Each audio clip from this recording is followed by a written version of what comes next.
Hola, hola gente, bienvenidos a Ciberperuanos. Este es un nuevo podcast y el día de hoy me encuentro con Alexis. ¿Cómo estás, Alexis? ¡Hey! Hola, Gaby.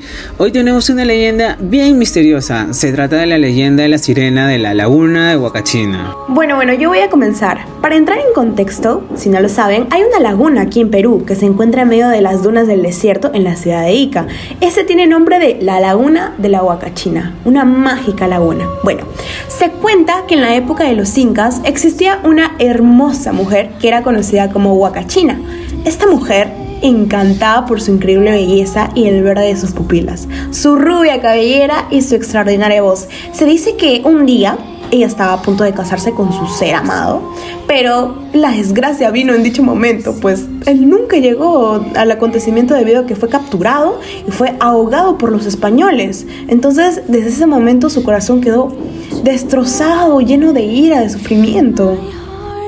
Sí, bueno, todas las madrugadas la mujer salía de su hogar y hacia un hueco, un paraje desolado donde gritaba con todas sus fuerzas el nombre de su amado, hasta que un día, al realizar un hoyo, logró obtener agua que emanaba del suelo.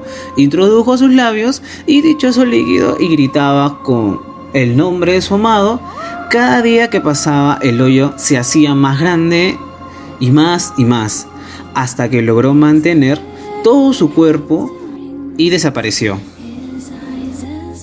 Años después, ese lugar se formó una inmensa laguna, a quien hoy en día lo llamamos la laguna de Huacachina, en donde los pobladores han sido testigos de múltiples desapariciones del sexo masculino.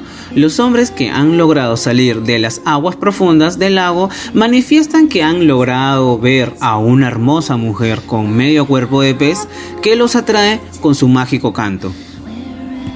Sí, y cuenta la leyenda que la sirena necesita de un alma masculina al año para poder mantenerse viva, pues para seguir buscando a su amado. No sé, Alexis, ¿tú te atreverías a ayudarla a la sirena? No lo sé, Gabriela, quién sabe, pero si gustas, Gabriela, esto te lo puedo responder en el siguiente podcast porque ha sido todo. Nos vemos en el siguiente podcast aquí en Ciberperuanos, así que síganos. Y esto fue la leyenda de la sirena de la laguna de la Huacachina. No olvides que encontrarás contenido entretenido solo aquí en Ciberperuanos. Nos vemos en el siguiente podcast. ¡Chao!